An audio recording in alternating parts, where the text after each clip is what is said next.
नमस्कार दोस्तों, आपका अपना YouTube चैनल इंजीनियर गुरुजी में स्वागत है।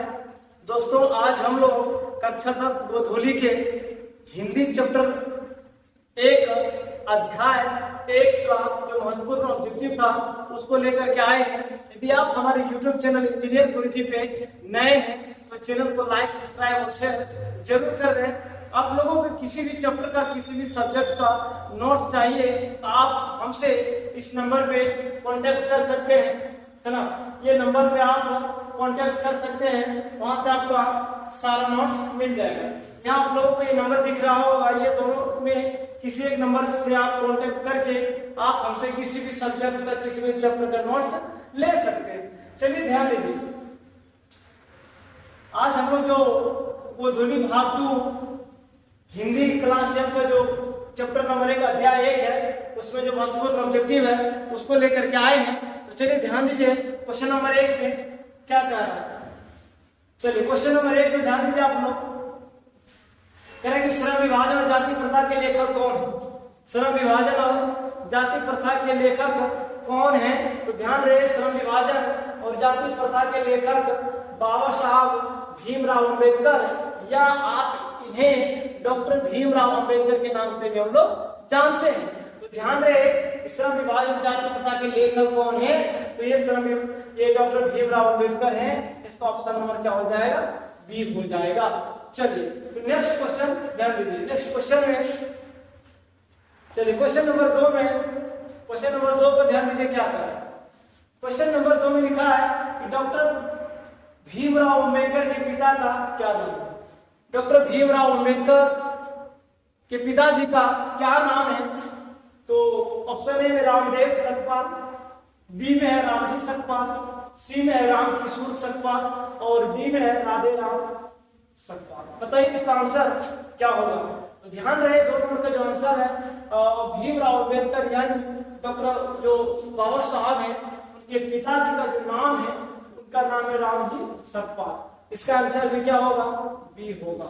चलिए ऑप्शन 2, क्वेश्चन नंबर 2 का ऑप्शन नंबर बी सही है। अब हम लोग क्वेश्चन नंबर 3 को देखेंगे। ध्यान दीजिए, क्वेश्चन नंबर 3 में क्या कर रहा है।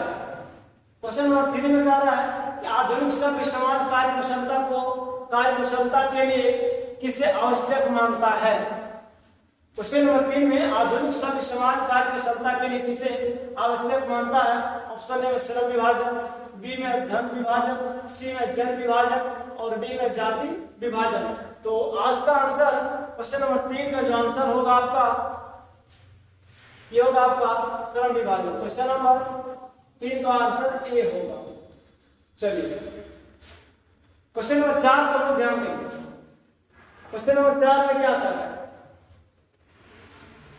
क्वेश्चन नंबर 4 में कह रहा है कि जाति प्रथा भारत में बेरोजगारी का एक प्रमुख कारण बनी हुई है। भारत में जाति प्रथा का और बेरोजगारी का एक प्रमुख कारण बनी हुई है। तो बाबा साहब आम्बेडकर के अनुसार क्या कारण, क्या उसके लिए बनी बेरोजगारी का? चलिए तो इसका आंसर होगा 4 का आंसर होगा आपका सी नंबर, क्योंकि भारत में बेरोजगारी का जो है ना कारण बना हुआ है वो प्रत्यक्ष और प्रमुख दोनों है ना। तो इसका 4 नंबर का ऑप्शन क्या होगा? सी होगा। चलिए क्वेश्चन नंबर हम लोग 5 को देखेंगे। क्वेश्चन नंबर 5 में क्या कर रहा है। क्वेश्चन नंबर 5 में लिखा है कि मुख्य नायक क्या है। तो ध्यान रहे, मुख्य नायक एक पत्रिका है। मुख्य नायक क्या है? तो ध्यान रहे, मुख्य नायक क्या है? एक पत्रिका। तो 5 नंबर का आंसर आपका बी होगा। मुख्य नायक क्या है? पत्रिका। चलिए क्वेश्चन नंबर 6 में ध्यान दीजिए। क्वेश्चन नंबर 6 में कह रहा है, क्वेश्चन नंबर 6 में डॉक्टर भीमराव अंबेडकर की मृत्यु कब और कहां हुई। तो ध्यान रहे, बाबा साहब अंबेडकर, डॉक्टर भीमराव अंबेडकर की जो मृत्यु हुई है ना, उसका दिल्ली में उनकी मृत्यु हुई 1956 ईस्वी में। तो 6 नंबर का जो आंसर होगा वो आपका ए नंबर होगा। चलिए इनका जन्म की बात किया जाए तो मध्य प्रदेश महू में हुआ था, है ना। चलिए आगे डिस्कस करेंगे। तो ध्यान रहे, डॉक्टर भीमराव अंबेडकर की मृत्यु कब हुई? तो 1956। कहाँ हुई? तो दिल्ली में हुई, है ना। दिल्ली में उनकी मृत्यु हुई। चलिए क्वेश्चन नंबर 7 का ध्यान दीजिए। डॉक्टर भीमराव अंबेडकर का जन्म कब हुआ, है ना? तो डॉक्टर भीमराव अंबेडकर का जन्म 14 अप्रैल 1891 ईस्वी में। तो ऑप्शन नंबर इसका डी होगा, है ना? डॉक्टर भीमराव अंबेडकर जी का जो जन्म हुआ है ना, ऑप्शन नंबर डी 14 अप्रैल 1891 ईस्वी में। इसका आंसर क्या होगा? डी होगा। चलिए क्वेश्चन नंबर 7 का ध्यान दीजिए। 7 नंबर में कह रहा है, क्वेश्चन नंबर 7 में कि सॉरी क्वेश्चन नंबर 8 है ना? 7 का भी हम लोगों ने डिस्कस किए थे कि जो बाबा साहब अम्बेडकर का जन्म हुआ था, है ना, वो 14 अप्रैल 1891 ईस्वी में, है ना? चलिए 8 में कह रहा है अम्बेडकर जी की दृष्टि में भाईचारे का वास्तविक रूप कैसा होता है। तो डॉक्टर भीमराव अंबेडकर जी के दृष्टिकोण से भाईचारे की जो भाईचारा होना चाहिए वो पानी और, है ना, पानी और दूध और पानी के मिश्रण की तरह, है ना? तो इसका आंसर होगा आपका 8 नंबर का ऑप्शन नंबर बी सही होगा, है ना? चलिए 8 नंबर का option number B. Doctor Bhimrao के अनुसार भाईचारा का एक वास्तविक रूप होना चाहिए कैसा? तो दूध और पानी के मिश्रण की तरह होना चाहिए। चलिए क्वेश्चन नंबर 9 को ध्यान दीजिए। क्वेश्चन नंबर 9 में लिखा है भारतीय संविधान के निर्माण में महत्वपूर्ण भूमिका किसकी है ना? जब संविधान लिखा जा रहा था उस समय डॉक्टर भीमराव अंबेडकर का एक प्रमुख भूमिका थी, है ना? तो ध्यान रहे संविधान को लिखने में 2 साल 11 महीना 18 दिन लगा था, है ना? चलिए तो भारतीय संविधान के निर्माण में महत्वपूर्ण भूमिका किसकी है? तो बाबा साहब अम्बेडकर या डॉक्टर भीमराव अंबेडकर, इनकी भूमिका ज्यादा है क्योंकि संविधान लिखने में तो कई लोग थे, पंडित जवाहरलाल नेहरू वगैरह सब बहुत सारे लोग थे, लेकिन इनकी भूमिका सबसे ज्यादा है। तो 9 नंबर का ऑप्शन कौन सही होगा? ए होगा। चलिए अब हम लोग क्वेश्चन नंबर 10 को ध्यान देंगे। 10 में कह रहा है, क्वेश्चन नंबर 10 को ध्यान दीजिए, सभ्य समाज की आवश्यकता है ना? सभ्य समाज की आवश्यकता बाबा साहब अम्बेडकर के अनुसार किस प्रकार है? सभ्य समाज, ताकि सारे समाज के लोग एक दूसरे से आपस में भाईचारा बना करके रहे। तो उस कैसा समाज होना चाहिए? जाति प्रथा, श्रम विभाजन, अनुभव, दूध पानी, देखिए ये तो नहीं हो सकता, है ना? चलिए ध्यान दीजिए, इसका आंसर जो होगा आपका क्वेश्चन नंबर 10 का 10 नंबर का जो आंसर होगा, है ना, सभ्य समाज की आवश्यकता कैसे होना चाहिए बाबा साहब के अनुसार? तो जाति प्रथा को लेकर, है ना? ऑप्शन नंबर ए सही होगा। चलिए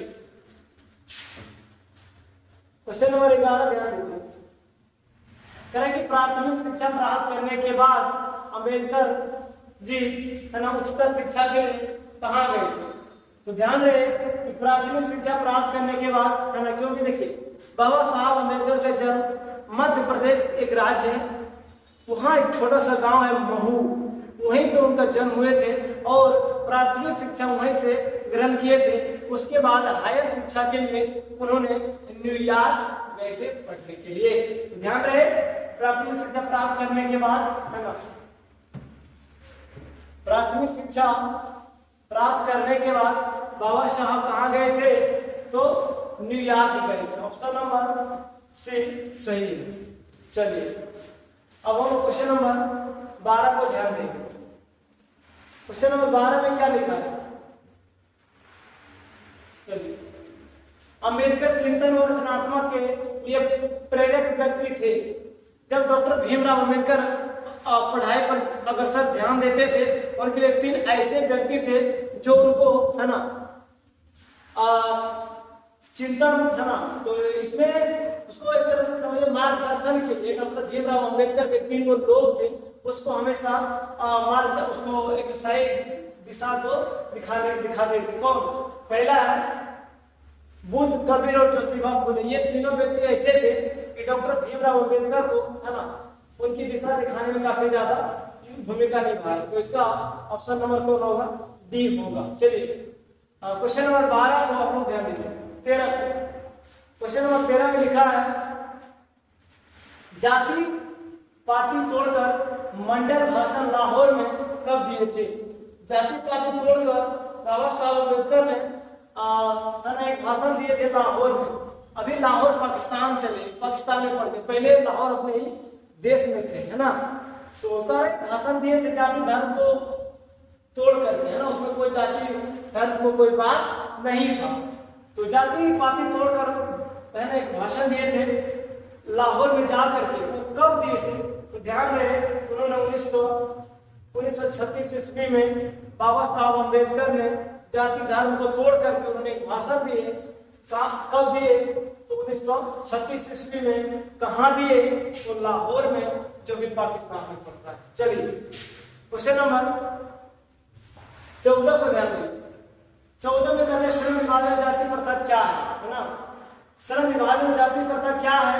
तो यह एक निबंध है। ध्यान रहे कि श्रम विभाजन जाति प्रथा क्या है ना, ये एक निबंध है। ऑप्शन नंबर सी, है ना। तो 14 नंबर का ऑप्शन आपका सी होगा।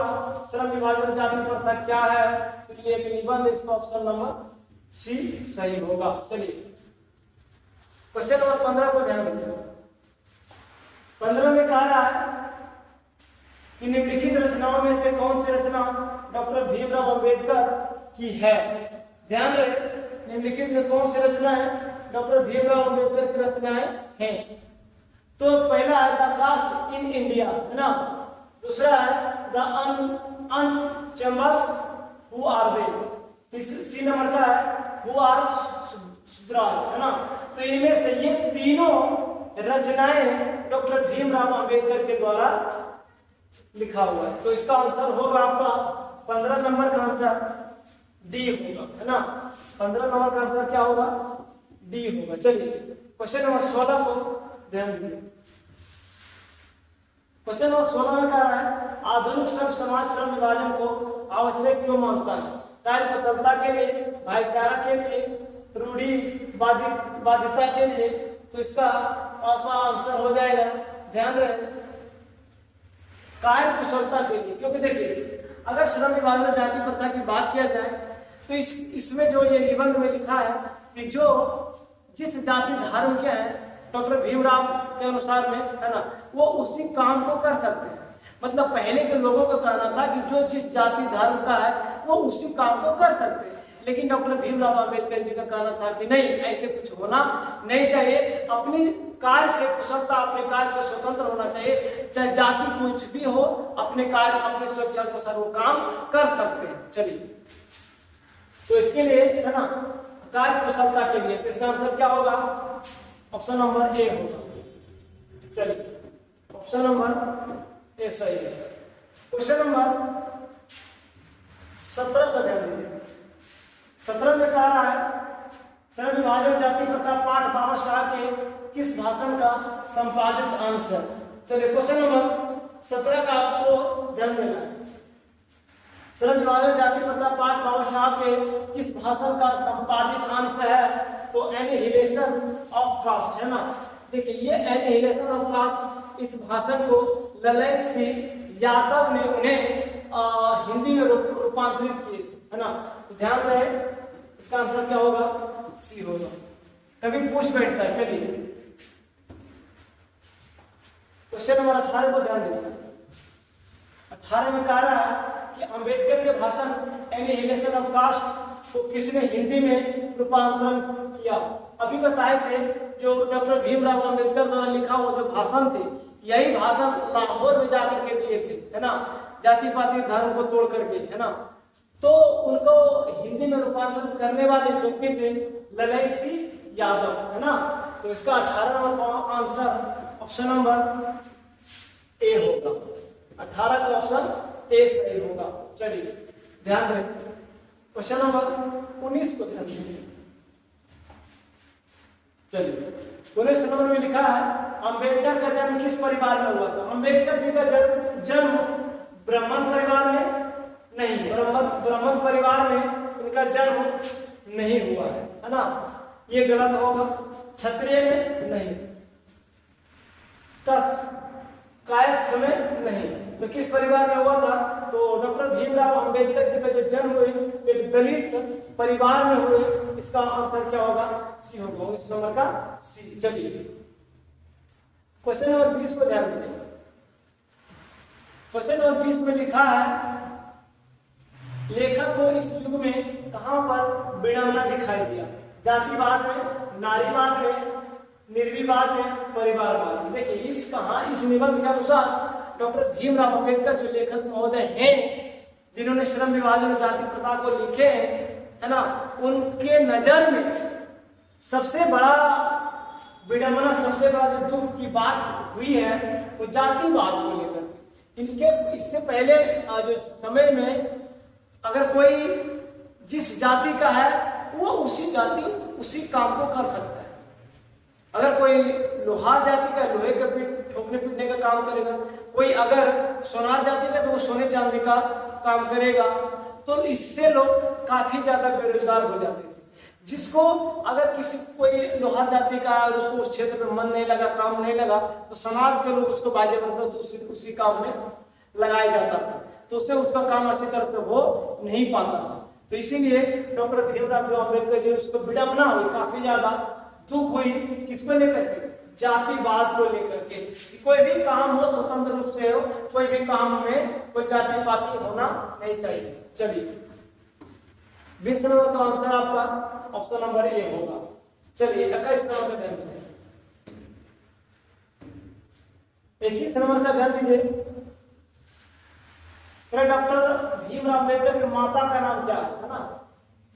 रानी बाई, कुंतीबाई, शीलाबाई, भीमाबाई, है ना। तो ध्यान रहे डॉक्टर भीमराव अंबेडकर जी के माता का नाम है ना ये भीमाबाई। ऑप्शन नंबर डी सही होगा। चलिए इसके पिता का नाम रामजी सकपाल, माता का नाम भीमाबाई, है ना। चलिए ऑप्शन क्या होगा? 21 नंबर का डी सही होगा। चलिए क्वेश्चन नंबर 22 का आप लोग ध्यान दें। 22 में कह रहा है कि डॉक्टर अंबेडकर ने पीएचडी की उपाधि कब धारण की, है ना। पीएचडी एक तरह से है ना डिग्री होती है, उन्होंने कब धारण किए, है ना। तो पीएचडी का फुल फॉर्म थोड़ा सा बता देते हैं आप लोग, है ना। पीएचडी, चलिए ध्यान दीजिए।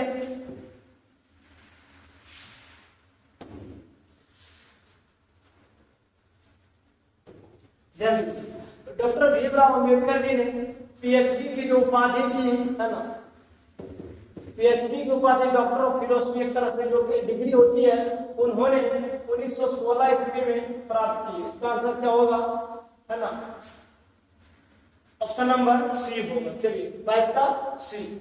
क्वेश्चन नंबर 23 को आप लोग ध्यान दें। क्वेश्चन नंबर 23 में क्या लिखा है? क्वेश्चन नंबर 23 में लिखा है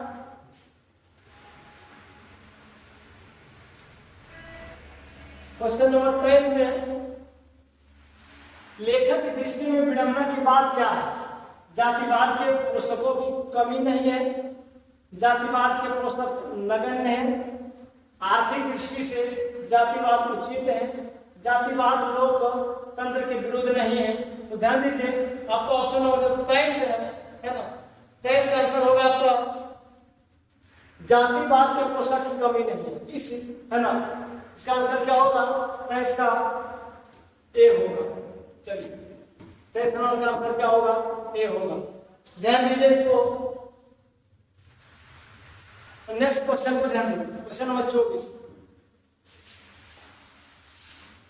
क्वेश्चन नंबर 24 में कह रहा है कि लेखक की दृष्टि में आदर्श समाज कैसा होना चाहिए? ऑप्शन ए में जिसमें स्वतंत्रता, समता और भ्रातृत्व का भाव हो, जिसमें सभी धनी हो, जिसमें सभी पढ़े लिखे हो, जिसमें सभी स्वस्थ हो, है ना। तो लेखक की दृष्टि में आदर्श समाज कैसा होना चाहिए? तो जिसमें स्वतंत्रता हो, जो समता हो, भ्रातृत्व का भाव हो। इसका ऑप्शन नंबर आपका क्वेश्चन नंबर 24 का ध्यान दीजिए, ऑप्शन नंबर ए होगा। क्योंकि देखिए सभी लोग धनी हो ये समाज में शोभा नहीं देता, है ना। ये तो कभी हो नहीं सकता है। जिसमें सभी पढ़े लिखे हो तो फिर मूर्ख लोग क्या करें? उसके समाज में कोई इज्जत, कोई प्रतिष्ठा नहीं रह जाएगा। ये भी समाज के लिए एक गलत बात है। जिसमें सभी स्वस्थ हो, है ना, ये भी गलत बात है। तो क्या होगा इसका आंसर ए सही होगा। चलिए 24 नंबर का क्या होगा इसका आंसर ए सही होगा। क्वेश्चन नंबर 25 को ध्यान देंगे। क्वेश्चन नंबर 25 में कह रहा है लेखक बेरोजगारी का प्रमुख और प्रत्यक्ष कारण किसे मानते हैं? लेखक यानी डॉक्टर भीमराव अंबेडकर जी के दृष्टिकोण से कोई बेरोजगार है ना, उसका प्रमुख और प्रत्यक्ष कारण किसे आप मानते हैं? और शिक्षा को, जनसंख्या को, जाति प्रथा को, उद्योग धंधों की कमी को, है ना। तो इसका जो आंसर होगा 25 नंबर का ध्यान दीजिए, इसमें आपका होगा जाति प्रथा को लेकर के। देखिए अगर यहाँ पे बात आए कि जो जिस जाति का हो वही काम करे, कोई बनिया समाज का हो तो वो अपना वही पेशा करे, कोई मान लिया जाए अगर कोई ग्वाला हो तो हमेशा वो खेती करे, या मवेशियों को दूध को दे, बाजारों में विक्रेता करे, वो सब दिन वही काम करे।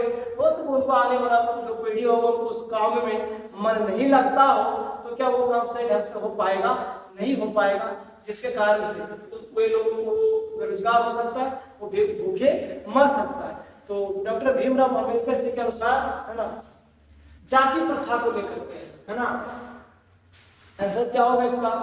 सी होगा। 25 का सी। चलिए 26 नंबर का ध्यान दीजिए। क्वेश्चन नंबर 26 में कह रहा है the caste in India their mechanism किनकी रचना? तो ये बाबा साहब अंबेडकर जी की रचना, ठीक है। The caste in India their mechanism किसकी, किनकी रचना है? इसका आंसर होगा आपका, ध्यान दें, भीमराव अंबेडकर, है ना, डॉक्टर भीमराव अंबेडकर जी का ये रचना है। चलिए क्वेश्चन नंबर 30 का ध्यान दीजिए। क्वेश्चन नंबर 30 में लिखा है, सॉरी क्वेश्चन नंबर 27, आर्थिक पहलू से सभी जाति प्रथा है लाभदायक, हानिकारक, अनुकूल, इनमें से सभी आर्थिक पहलू के अनुसार, है ना, सभी। चलिए बताइए आर्थिक पहलू से सभी जाति प्रथा क्या है? लाभदायक होगा? नहीं होगा, है ना, सभी लाभदायक नहीं हो सकता है, ये हानिकारक ऑप्शन बी, सॉरी हाँ ऑप्शन बी सही होगा। चलिए क्वेश्चन नंबर 28 को ध्यान दीजिए। चलिए क्वेश्चन नंबर 28 में कह रहा है डॉक्टर भीमराव अंबेडकर का जन्म कहाँ हुआ? है ना, आपको शुरू में ही बताए थे कि डॉक्टर भीमराव अंबेडकर जी को जन्म हुए मध्य प्रदेश, है ना, एक छोटा सा गांव है महू, वहीं पे डॉक्टर भीमराव जी का अंबेडकर का जन्म हुए हैं। ऑप्शन नंबर क्या होगा? ए सही होगा। चलिए ध्यान दें, तो क्वेश्चन नंबर 28 का आंसर क्या होगा? ए होगा, है ना। डॉक्टर भीमराव अंबेडकर जी को जन्म हुए महू, कहाँ पड़ता है? मध्य प्रदेश में। चलिए क्वेश्चन नंबर 29 का ध्यान दीजिए आप लोग। 29 में कहा डॉक्टर भीमराव अंबेडकर ने किस पत्रिका का संपादन किया? है ना, तो डॉक्टर भीमराव अंबेडकर जी कौन सी पत्रिका का संपादन किए? तो इसका आंसर हो जाएगा आपका बहिष्कृत भारत, है ना। कौन सा? बहिष्कृत। डॉक्टर अंबेडकर जी ने किस पत्रिका का संपादन किया? तो बहिष्कृत भारत। ऑप्शन नंबर सी सही होगा। चलिए 30 नंबर का ध्यान रखिए। क्वेश्चन नंबर 30 का, भारतीय संविधान के निर्माता के रूप में हम किन्हें जानते हैं? बिल्कुल अच्छा क्वेश्चन है। भारतीय संविधान के निर्माता के रूप में हम बाबा साहब अम्बेडकर, डॉक्टर भीमराव अंबेडकर जी को जानते हैं। इसका आंसर क्या होगा? बी होगा। चलिए आज यहीं तक, है ना। अगर आप लोग को किसी भी तरह का नोट्स चाहिए, फिर से एक बार आपको एक बार बोल देते हैं, आप हमसे इन दोनों नंबर में किसी नंबर पे जाके संपर्क करें।